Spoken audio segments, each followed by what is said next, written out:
Alright guys, TacticalRab back again today. I hope you are all doing well and enjoying your day so far, and certainly these last couple of weeks we have had some crazy results in the Call of Duty League. FaZe going down yesterday 3-2 to the Los Angeles Guerrillas, just as we all predicted. But also last week, OpTic Chicago having a 0-6 week in terms of map count. Not ideal for them, but of course they bounced back pretty strongly a couple of days ago. But on the OpTic pre-show, Formal had some very interesting things to say about broadcasting their practice, streaming their scrims live on Twitch, as they tend to do. This has always been an interesting discussion back and forth, whether it helps the team, whether it hurts the team in the long haul, and well, there's good reasons for doing it, but there's also good reasons where other teams do not do it, but Formal seems to think that it's not having any impact on OpTic's play at the present time. Intrigued to hear your thoughts in the comment section below. Like if you guys enjoyed the video, subscribe if you are new as always, I'd greatly appreciate it. It really helps out the channel. Thank you very much indeed for doing that. First of all, this I thought was pretty entertaining given the Florida Mutineers lost just a couple of days ago. Cole Hammock says in reply, put me in. Coach Frosty said a similar thing on their team last season. Feel kind of bad for Havoc, the fact that he got left out to dry so early on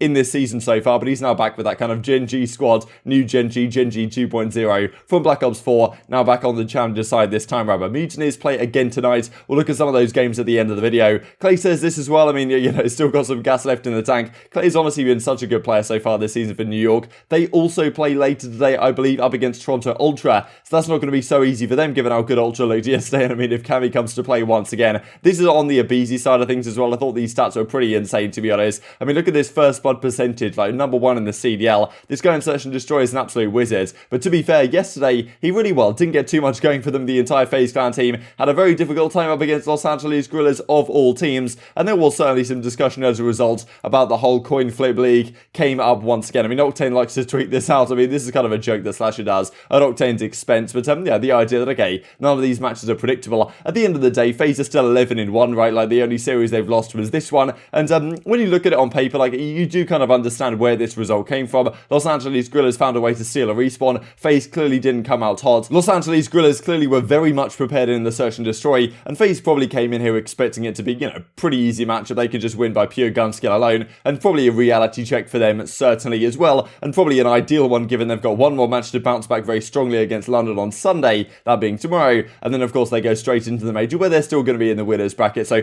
probably not the end of the world for FaZe, but certainly some discussion on this, right? Aches is like, you know, where is Sam's tweet on the matter? I mean, you can't win them all. They were bound to lose eventually. You know, best team in the game losing to the worst team, statistically speaking, is still pretty entertaining. That is COD nowadays. I mean, this league is obviously super competitive. You don't show your A game, another team is going to take it away from you. And so, you know, some discussion right here. The coin flip thing is a joke, but Octane comes out with a tweet. Is it weird? I expected FaZe to lose that series. Now, to be fair, I mean, like, Octane says this, of course, after the series is concluded, but Methods just a couple of days ago on the flank was saying how he thought that Ultra were going to dominate London 3-0, and then he really expected, or he at least could see, a series, you know, where Los Angeles Guerrillas find their way past FaZe in a 3-2. So somehow his predictions are at absolutely god tier levels, but yeah, I mean, the coin flip league comes up once again. At the end of the day, it's online Call of Duty, right? But to be fair to Los Angeles Guerrillas, some of the discussion going into this season was like the fact that they're based out of LA would, in theory, not be ideal for their, in terms of like how the internet works out there. I mean, last season, we talked about Slasher and all those guys complaining so much the fact that, you know, they were living in California and how difficult that was in terms of internet and, you know, the struggles that they had as a result. But LAG, all based out there, are still getting, you know, massive series wins like this up against a team like FaZe. So, you know, you got to respect it. They clearly were very much prepared. And exciting to see the league as competitive as it is, and also exciting to see FaZe possible to actually lose. I was hoping we did get a season where they just dominated everything, and at least other teams are going to have some confidence, I'm sure, going into these next couple of matches that they play against FaZe, thinking, wow, Los Angeles Guerrillas, you know, took them to school in Search and Destroy. We can do a similar thing. I'm sure FaZe are going to find their way to bounce back, but certainly makes the league more entertaining. And one of the things that was very interesting, of course, last week was that OpTic had a very rough time. They're losing 3-0 to Minnesota Rokkr, that brand new squad. I think Minnesota Rokkr, their new team with Standy, is now the only undefeated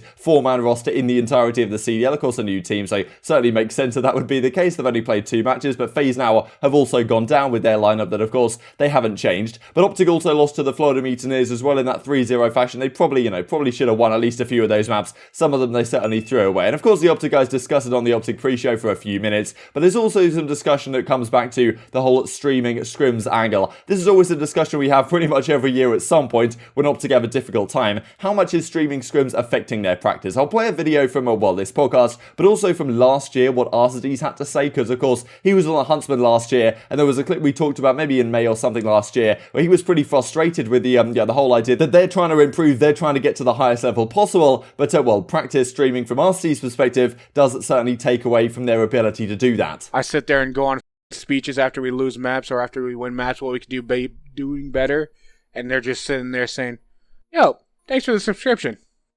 And I'm sitting there, I was like, cool, so I just had a 10-minute conversation to Troy about getting better. And so, are you guys still streaming scrims and stuff? Yeah. Oh, okay. So people know people like that say that that just has nothing to do with it. Yeah. Like, they just don't watch. Like everyone plays Respawn the same way. Oh, I'm not saying You know this. I'm saying the people that don't watch you guys scrim and don't see how well you guys do in scrims and see how good a practice you get, and then they just assume that you guys. Yeah, I don't know, but I mean, I've been seeing a lot of like, do they stream their scrims? Like, no wonder they're losing. Like, no, it literally has no effect. Everyone does the same Respawn. We've been streaming our scrims for like Respawn is a played the same way. Yeah. You got to go to the same spots, like to hold the power. It's the same. Yeah. In the match, if we choke because we just don't do the right shit, we don't execute. That has nothing to do with streaming scrims. Right. Yeah. Like, makes sense. You know what I mean?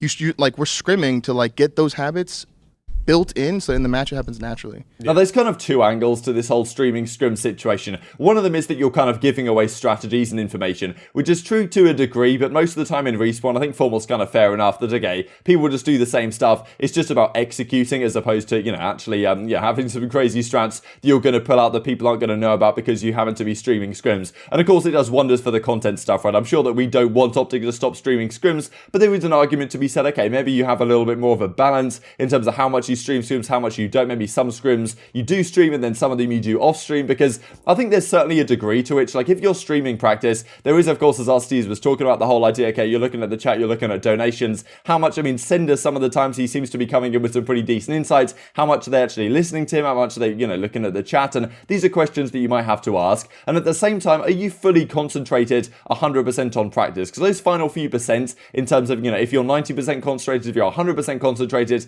that can be a pretty significant difference, right? And are you going into every single map with some clear objectives? Are you getting the most out of your practice? These are the kind of things that at the very top level, they may make a difference, you know, down the line in terms of series wins. And as I say, OpTic have very good reasons for streaming scrims. Indeed, they get phenomenal viewership. It's great for the Call of Duty scene as a whole. But yeah, maybe if you're an OpTic fan, you're thinking, okay, maybe we tone it down slightly, stream some of our practice, certainly, so that the fans can watch, but maybe some series, you know, take it off stream and, yeah, maybe you can get a little bit more focus out of it that way. I mean, there's two arguments, of course, to be had, but as Formal's saying, like, look, it doesn't seem like to him it makes a difference at all, and of course they bounce back very strongly versus Seattle this week. However, they do still find themselves in a very precarious position. They effectively have to beat Dallas to get into the winners bracket. We'll look at some of the permutations here in a second. It's absolute chaos in that Group B. It's tough to say what could even happen. They can get top 3, I believe, if Dallas even beat them, but they would have to rely on some other scenarios going in their favour and somehow winning a 4-way tiebreak. This I thought was interesting from IOU Turtle, just to kind of continue on this OpTic thread right here. So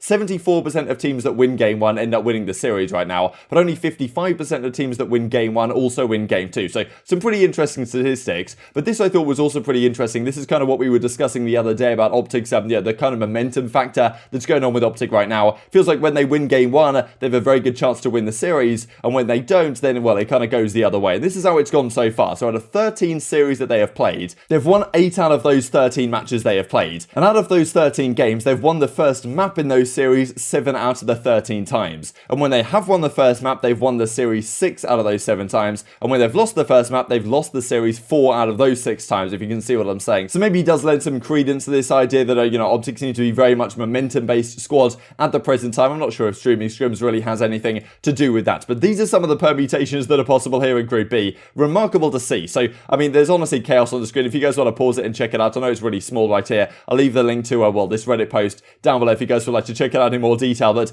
effectively what's going on here, as you can see, is that OpTic, fourth in a lot of situations, but if they win, if they beat Dallas, they basically get top 3 guaranteed, and they actually can come first in their group in a couple of situations. If Paris, Surge, and OpTic win, OpTic find their way actually into first. However, if OpTic lose their match on Sunday, of course tonight things are going to become a lot clearer after the 2 games that Lisa today we'll talk about in a second, but OpTic still can come third even if Dallas win. If Paris win 3-1 or 3-2 and Rokkr Rokkr and Dallas win. So, you know, some chaos like that, because if Paris managed to win, then there's like a 4-way tiebreaker at 2 in 3, and then OpTic can actually win this tiebreaker based on head-to-head map count and stuff like this. But it's very much a chaotic one. So, we're intrigued to hear your perspective in the comment section below, and also on who exactly might take down the series tonight. So, there's 3 games tonight: Mutineers versus Paris Legion. We were talking about some of the importance of these matches, but yeah, Mutineers Legion, Rokkr versus Surge. This one I think is very entertaining, the second series of the day, and also the last one. I mean, honestly, all of these have so many implications for how this group may look, because Group B is absolute chaos, and Group A as well, with Ultra looking good. I mean, Subliners still have a chance, I think, to take the #1 seed if FaZe managed to lose to London, which, I mean, isn't completely out of the question, but still, of course, very unlikely. We saw Simp's tweet yesterday. He certainly wants to come up with the fire in the next few days. But, yeah, I mean, Rokkr versus Surge, these two teams, of course, have been looking pretty good as of late. I imagine Rokkr will find their way past Surge, at least if they keep up their current form. But, you know, if Gunless comes to play, certainly could go the other way. And then Ultra looking so good yesterday up against a Subliners team, which you never really know what to expect out of. You feel like they're going to find their way over the line, but you're never really confident that they're going to dominate a series like, yeah, some of the, you know, Atlanta FaZe is capable of doing, but of course didn't do yesterday. So many interesting games to finish off the day. And then, of course, tomorrow on the Sunday, it's Atlanta FaZe versus Royal Ravens, Los Angeles Thieves versus Los Angeles Guerrillas, the Los Angeles derby once again. I mean, LAG 3-0'd Thieves at the major, and now LAG come off a victory against Atlanta FaZe.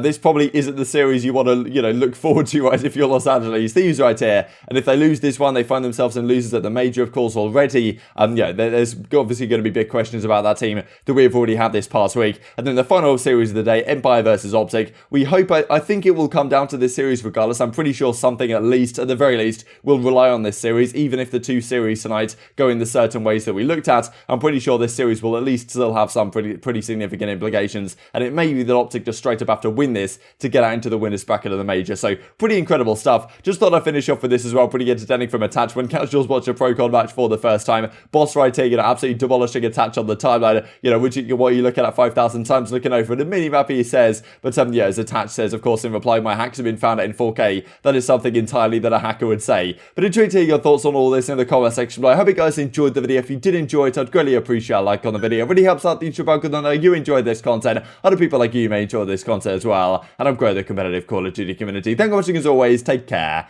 And I will see you next time.